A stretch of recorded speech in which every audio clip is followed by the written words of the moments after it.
Good evening, Madam President, fellow Toastmasters, and others who earn to become a Toastmaster. Thank you for lending me your ears for the next 6 to 7 minutes. Those who know me know my favorite passion, and if you have been following my lockdown status updates other than walking, this comes up.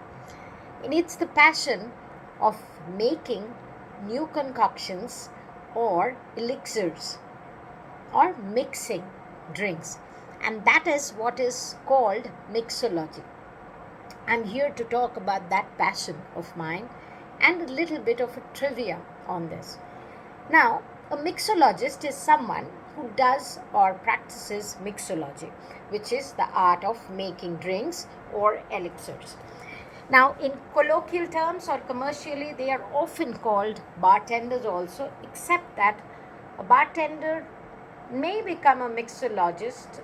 A mixologist is a little superior than bartender because it is more near to the art.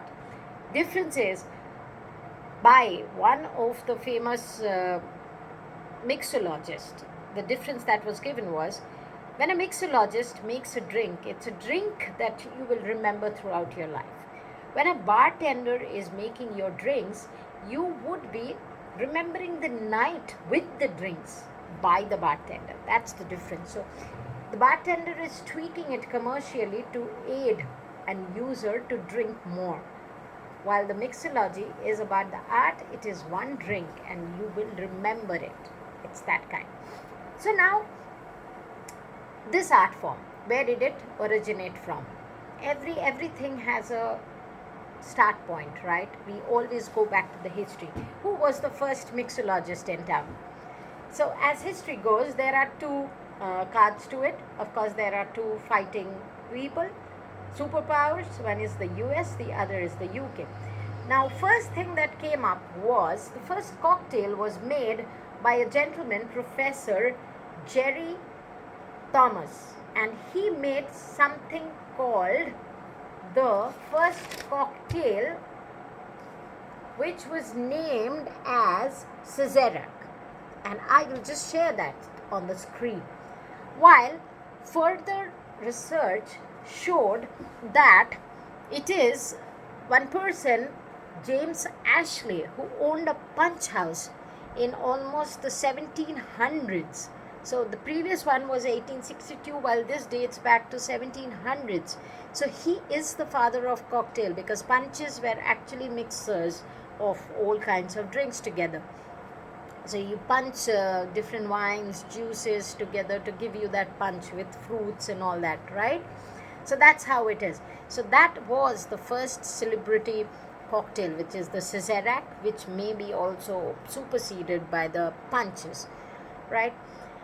Now, what else? Mixology. How do you make use of it? In life, it's important. It is a very important and niche profession.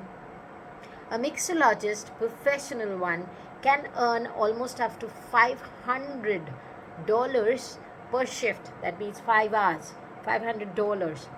And if you are a celebrated mixologist, that means if you have some recipes which are your creations and they are like wonderful things, and I'll show you some examples. Those celebrated recipes would give you around $500 each. So every time somebody is using that in their restaurant or thing, you will get that commission.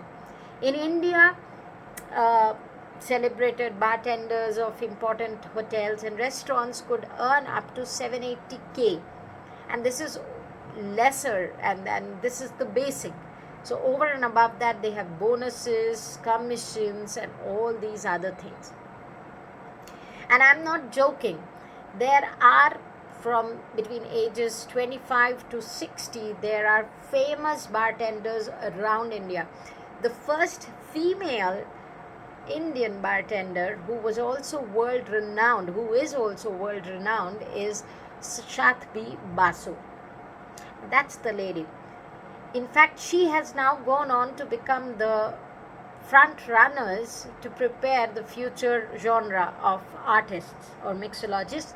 She has an institute which is called the Stir Institute of Mixology. It's in Mumbai, and she does that from Mahim. And she says, she thinks that it's an art that needs to be practiced and imbibed. And believe me, one of my dreams is to retire early and then to become a mixologist by passion.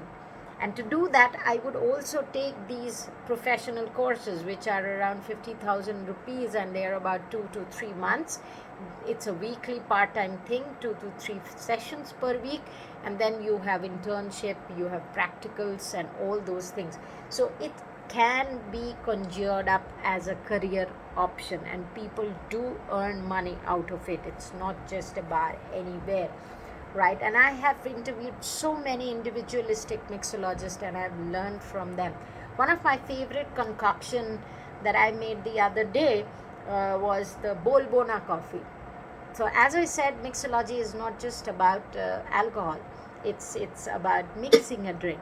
So yes, I did mix a different kind of iced coffee, and it looked good. Now, after this tirade of data of what it is, how important it is, let me tell you about the art of it. Also, garnishing a drink is also what matters. So one of the most famous ones is the Ron Zacapa Blazer. That's how it looks. It is mixed with a sherry. It's flamed with a sherry on a rum, and it is expensive and found in one of the most famous bars in Sydney in Australia. The other one, if you see the look of it, this is the Cucumber Collins, and again it's made uniquely with Collins, which is a unique vodka based thing, and it has a lot of juices, fresh limes, and then it has blueberry stained cucumber along with that, marinated in sake and various other things. So it's an art, you need to do that. The other one, the last one, is the Versailles fountain. Look at the art there. It's more than enjoying the drink, you would love that. Now also there are most expensive cocktails. One of the most expensive ones are the Ruby Rose cocktails, which almost costs around 25,54,000, and it's found in Maine. Now I may have got carried away in all these spirits, but that is my passion, and that's why I wanted to share this with you all.